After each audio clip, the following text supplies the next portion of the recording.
Hello everyone, and thank you for joining me today. I'm Jessica here at Hell Notes for Beauty. If you're new to the channel, make sure that you click down below and subscribe, and also link to the blog and shop below, so that way you can learn more about all the rituals and practices that we do here at Hell Notes for Beauty. So what are we going to talk about today? So today I'm going to talk about not a highly requested video, but mostly a compilation of a lot of questions that I've gotten throughout the years from people, and that I've answered here and there through emails, comments, questions, and so forth. And I thought it would be a great idea just to do a video addressing all of those general questions that I've gotten throughout the years. So some of you have followed me for a very long time and know that I been writing about spirituality, occult knowledge, and all that good stuff for quite some time, as well as beauty and hair, which I love. It's my passion. I just love people who are creative and things that you can do to transform yourself, to make yourself look more beautiful. I decided to do this video just to go over some of the questions that I've gotten regarding spirituality and how you can get into spirituality and how spirituality has changed my life. I know that's a lot of spirituality, but you get the point. I think lately in the last few years, especially with the advent of social media, we're seeing a lot of people curious about crystals, rituals, moon magic, and all that stuff. And I think that's just been really amazing, because there's a real change in the air, and people are becoming a little bit more conscious, not only of of their surroundings, but also of who they are and their role here in our planet. So first things first, what does spirituality mean to me? That's such a broad question, but I think it's a very important question, because we all have different life experiences that forms our perceptions, our opinions, and ultimately way of life, and that translate into how we live. And believe it or not, people emulate the way you live. People observe how you live, not only the people outside of your life, but also the people you live with, especially if you have children. They look up to you as an example on how to really manifest and get through certain obstacles and also successes. So spirituality means to me a lot of things, because it's not an easy task when you start realizing that there's nothing outside of you that's going to save you, that's going to change you. It really does require a lot of personal work. What led me to want to learn about spirituality were a lot of the experiences, issues, problems, and conflicts with the people around me. Growing up, I grew up in Brooklyn, New York, and my mother was a foster parent, and there were a lot of people and children coming through with a lot of different issues and traumas, and I would feel that, and I couldn't understand why I would feel it so intensely, as if it were my own experience. But throughout the time, I realized that we're all pretty much sponges. And most of us are a little bit more sensitive than others and have a little bit more empathy than others, and we're known as empaths. I don't like to necessarily label myself in any sort of grouping.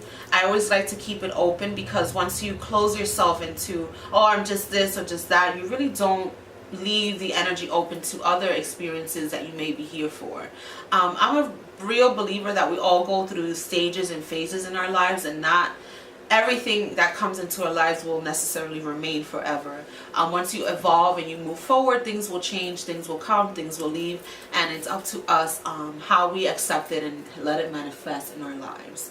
So with that being said, spirituality to me was always something of a lot of curiosity, a lot of hush-hush, a lot of fear as well, and I just couldn't understand it or accept it to be that way. In school, in elementary school, learning about colonialism and the things done to Native Americans, the slaves, and just people throughout the world in the name of God, really led me to question, what is this God that we believe in and put our faith into?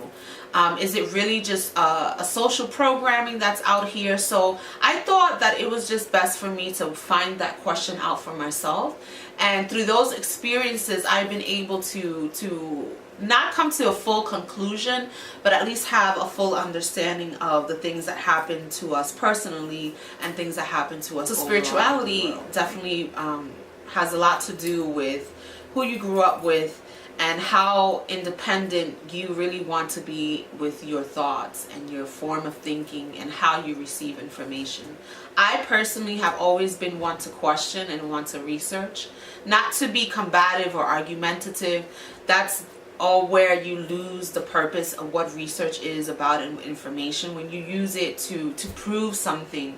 I think with spirituality there's nothing to prove. Once you know something for yourself, you know it for yourself because of experience, not because you want to go on a keyboard battle with anyone to argue anything or prove anything to anyone. At the end of the day, a lot of the experiences that you have with spirit and with yourself can't even be explained. As much as you may try to explain to someone your experience or a dream that you may have, those symbols and those experiences are personal to you. It's great to share it so you can let other people know that you too or they too can have this experience, but it really isn't up to anyone to really validate anything for you. It's up to you to ask those questions within yourself. Why is this happening to me? Why did I experience this? It's also being conscious and aware of the subtle messages and symbols that are living in us. Growing pains in general really shapes our understanding of what spirituality is. For me, it took me a long time to really break away from that mindset of religion. And then I guess we've embraced spirituality, but I see that a lot of people kind of have both hand in hand and use it interchangeably. And I think that it's very important to differentiate the two, that religion and spirituality are two very different things, at least for me. I first started learning about spirituality, God and higher powers and things of that nature. It was mostly through a strict structure of the church aspect. My grandparents were Jehovah's Witnesses, and of course by upbringing and by just nature, my mom also followed that. Although I have to say that my mom was a little rebellious, and more in a respectful way, but I saw a lot growing up, a lot of backdoor witchery. Although women were really into, yes, the church, and I follow what my parents say and whatnot, I always seen that aspect of curiosity in a lot of the women that I grew up with. So I have a lot of experiences and memories of those things that really led me to understand, yes, what religion is, but also know that, you know, spirituality is also an alternative.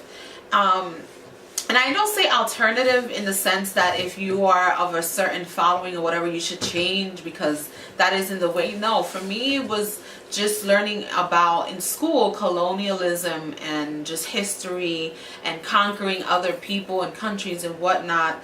And a lot of that had to do on the basis of in the name of God. It was on the basis of converting people and changing people from one way to another. So I always questioned that. I always, in the back of my mind, had that, I would say, as a crutch to really want to venture into something different. And when I started learning about my ancestors and learning about really what these savages that were being converted and conquered were, who they really were and how they really resonated with me. So yes, growing up I had a lot of issues with the church and its understanding and just how some of the people maneuvered. And in the same token, I also have my own personal opinions in the spiritual community and the consciousness of people that we have today. But again, that's all on personal experience. You really have to look back and be the observer of not only the people that are around you, but also of yourself too. Because I'm not going to say that I'm a saint or that I haven't made any bad decisions in my life, but at the end of the day, it's made who I am, and it's really shaped my perception as to what spirituality is. So I think that's a very important thing to ask yourself when you are starting in this spiritual journey, is to take the time to really observe and question who you are. What has been your upbringing, and what has really made up your beliefs up to this day. Not any belief or any following is better or worse than the other. Everyone, again, has their own life path that they have to really come to terms with on their own. anything that you experience is really not up for debate because it's your own personal experience. And on the same token, you can't use that as a trophy to say, well, this is what I have, this is what I am, this is why I'm better than you. So I think it's a really interesting playing field to try to level out, but at the end of the day, it all comes down to you, the soul person, your soul purpose, SOLE, soul one, SOUL, your soul. It's just between you and your soul. There's nothing to discuss, there's nothing to disprove, there's nothing to want to argue about, because what you know for yourself, and you don't have to bring that to the table up for debate. So I think that's the first advice that I would give to someone, is to really question what is spirituality and what it means to you. Another question that I get is, how has spirituality changed your life? I wouldn't necessarily say change, because it's something that has always been in me. I've always been curious. Even as a little girl, I would always ask, where do I come from? How did I get here?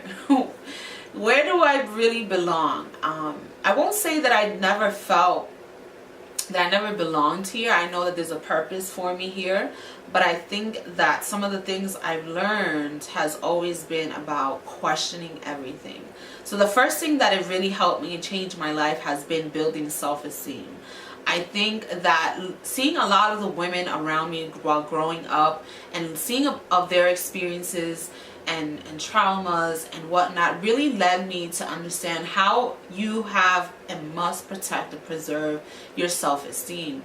And you don't want to get to the point where you're completely egotistical, but at the same time you have to practice a lot of self-preservation and self-care, because in spirituality and relationships and building your career and having children, whatever the case may be, you can end up losing yourself, and you don't want to lose that aspect and spark of life that you've always had. At least for me, that's always been the case. Never to lose myself and lose that little girl inside of me who was always curious and happy and bright about life. Is a fleeting thing. It's very fleeting. It's very temporary. I think what's really important is having that joy within yourself. So again, when I say don't lose yourself, it's to really know who you are and keeping that and preserving that. No matter what happens in your life, if it's a good thing, if it's a bad thing, traumas, whatever the issue or case you may be going through, you have to always remember who you are at your core self. So I think self-esteem has definitely been one of my biggest improvements in my own personal life. Is personal development. Personal development has definitely been one to really understand and grasp. When you are starting with your personal journey, you have this personal identity that you want to kind of solidify in your space, especially now in this age of social media, where there's just a lot of things and information going around, and you just trying to look where you fit in. And I think you really need to step back and reevaluate yourself and say, what am I really doing this for? So I think with being exposed to spirituality pre-media frenzy, post-media frenzy, I've been able to see and balance myself that this is really something that I've always wanted for myself, and it's not something that I'm going towards because I want to fit in. I say that because there's been a lot of personal sacrifices that I've made with myself, which has led me again to have establishing that personal development within myself, how to structure myself, how to be organized, how to train my thoughts in order for me to live the best life that I would like. So I think personal development on that level, working with spirit and really making that commitment and sacrifice to myself to be the best version that I can be for myself, because you can't be and try to fit in because you want to help the world. I think that's a little bit egotistical, because okay, it's great to think that you're not Mother Teresa, and you can't be thinking grand that you can just save the world. You have to start by first saving yourself, and then leading by example and saving others by leading by example by the life that you live. And I think a lot of people get lost in that, oh, well, I'm here for the people and I'm here to advance the people, but you really can't pour from an empty cup. You really have to start from within in order for you to help the people, and then the life that you live is what's going to help and want people to emulate that life, but on their own basis. You don't want to do it for them. You have to do it for yourself. So I think that's what personal development has been for me, just relying on myself completely for my spiritual in relation to also that, I would say that learn responsibility. Once you learn certain things about yourself, there's a degree of responsibility to correct it. And you have spirit already aware, you're aware, and if you are part of a community or other people may also be aware. So there's a level of responsibility for you to take action to make the change in character. At least for me, in Ifa, when I do get a reading, I often get a lot of advice that, if I'm not too aware, can be repetitive. Why? Because I haven't resolved the problem. So we keep going into these obstacles and kind of a brick wall, but we don't stop and see what is causing the problem. Why is it festering, and why does it persist in my life? So that is one thing that I've been able to understand, is to take responsibility for the changes that I want in my life. What's some advice that you have for beginners in the spiritual journey? The first thing I would say is lose expectations. Once you have expectations of what a ritual's outcome should be, or what your life should be, or what this relationship should be, or what anything would be, you lose the essence of what the magic and the power is, which is spontaneity, which is new things that will come to you as they should flow to you. You've already made the commitment and the program to say to yourself, this is what I want to happen.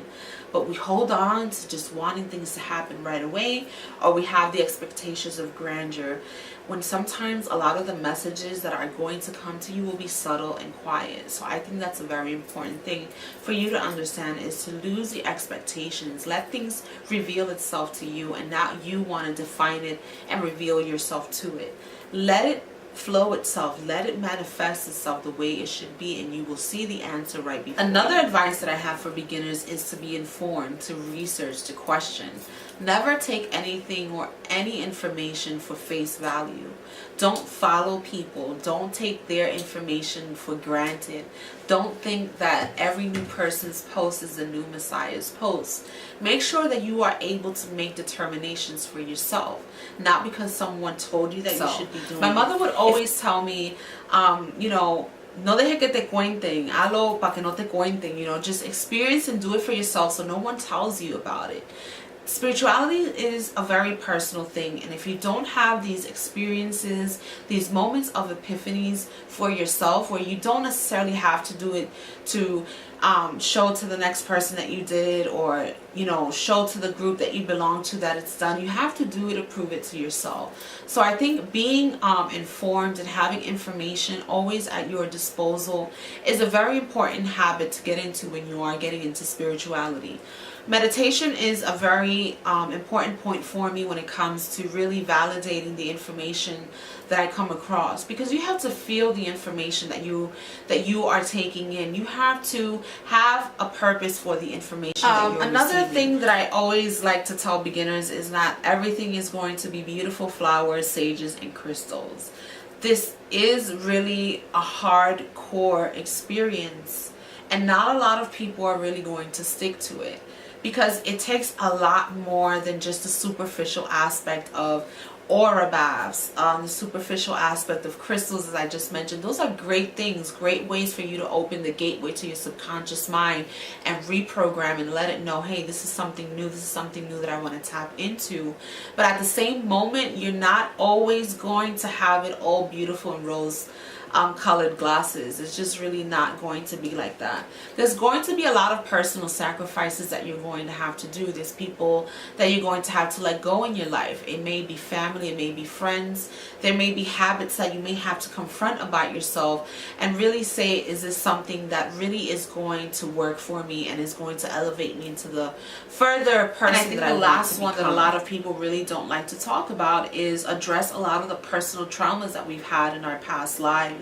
Not only our past lives on a spiritual astral level, but also our past lives from our upbringing with our parents. Have we really forgiven our parents? Have we really given a lot of forgiveness to the things that has happened in our lives? Are we still holding on to anger and a lot of old expectations and disappointments in our lives? Have we really addressed those dark secrets of ourselves and who we are, and that makes up our personalities and ends up hurting the people around us and ultimately ourselves? So those are the really important questions that we need to ask of ourselves, especially when we are embarking in those journeys. It's going to get ugly. A lot of things are going to be unearthed about ourselves that we really don't like, and we need to address.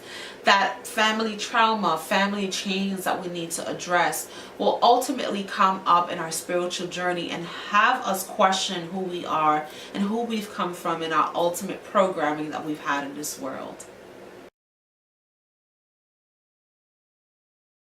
So the last question that I will be addressing in this video for beginners, and if there are any other questions that you may have, please email me and let me know, because I'm sure there'll be more videos like these that I'll be sharing down the line. But the last question that I get a lot from people, especially from beginners, is how do I cope with family and friends during my spiritual journey and my changes? And I think that we have to be a little bit more realistic with ourselves. And I think the real rephrase of the question that a lot of people ask and they want the answer to is, how do I make my spirituality comfortable for my friends and family? And to be honest with you, to be very blunt with you, there is no way. There is no way possible that you're going to be able to accommodate your spirituality or your journey to the liking and comfort levels of other people. And I'll tell you why. The reason being is because, again, this is your personal journey. And whoever is not on the same frequency level as you, who is not on the same wavelength than you, then you definitely need to drop them, or the universe will do that for you. When you change and you evolve, it's like being a snake. You shed you shed an old skin and you reveal a new skin, a new way of thinking, a new way of feeling, and transformation. So when it comes to family and friends, it can definitely be a sticky subject. At least for me personally, I've always been a very strong-headed person, and being an empath and identifying as being an empath later in my life, I noticed and realized why some of the people and relationships in my life really haven't lasted or worked out the way I wanted them to. And it was because these people came into my life for a purpose. They came into my life during a time that I needed them to teach me a lesson. And with them staying with me during that time, I learned the lesson that I needed to, and also their departure as well taught me a lot of lessons. So you can't want to hold on to people and also diminish who you are just to make other people more comfortable. The people that need to be there throughout your journey or through the end will stick there and be there, and you will see them as the years go by. What really hurts people a lot emotionally, especially for me on a personal level as well, is the kind of the strains that we have in our personal life, family relationships. And a lot of the times before you even get into your spiritual awakening, there has been traumas, issues, problems in the past that has already strained the relationship. And then when you come into this change and this newfound self of your spiritual life and how you connect with spirit and your higher self, you will see that that will either strain the relationship more than what it is, or it will help the relationship more. And 9 times out of 10, I will have to tell you the truth, and I hate to break it to you, but a lot of the times you will deal with disappointments, because a lot of the people in our lives, again, are there to teach us lessons about who we are and about the paths that we need to take in our lives. And a lot of the times our loyalty, especially to family, is what holds us back and doesn't let us move forward. So you really can't try to accommodate and make people feel comfortable if what you're doing is your calling. And it may not resonate with them at this point in their lives, but it may resonate down the line. I've known of people who would make fun of me, question me, or say, you know, negative, bad things about my journey or what I'm into right now. And then a couple of years, you see them doing pretty much the same thing. And that's fine. You shouldn't judge those people, because at that point in time in their lives, that just wasn't for them. It wasn't ringing in their ears. It wasn't resonating or calling to their spirit. But things happen to people. They go through experiences, and then they do find a newfound journey and see that maybe what she was saying was a message for me. And 2020 is hindsight in when you look back at things, you start to realize, what was the purpose of people, whether it was significant or even minor. They all have a purpose and a meaning in your life. So if you really want to succeed with your spiritual journey, you need to let go of the expectations and wanting to please people, because it's not going to work. Not only do you have to deal with the people in your immediate circle, as far as your family and your friends, but you also have to try to deal with that on a social aspect, with new people that you meet, with people at work. So these are things that you really have to know how you view yourself and how grounded you are within yourself, so that way when you do come across these battles or these obstacles with the people that are closest to you and that you love the most in your life, that again, you don't lose yourself in the process of trying to prove these things to people. I always say that the best teacher is just living the life that you have. Once you live the life that you have and you lead by example, people will naturally gravitate toward you, because you create a new light, you create a new aura around you that people are attracted to.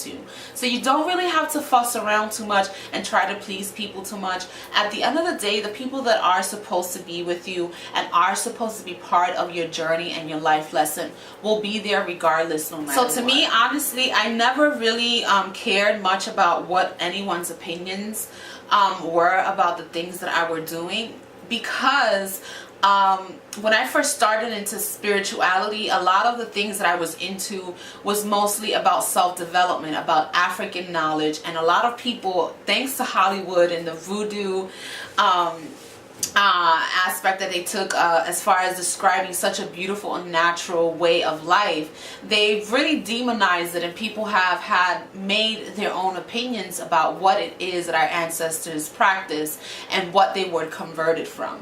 So I think there was a lot of mystery and mystique around that, and I was really guarded around that as well. I was really hell-bent on wanting to prove to people that what I was doing was not demonic, is not bad.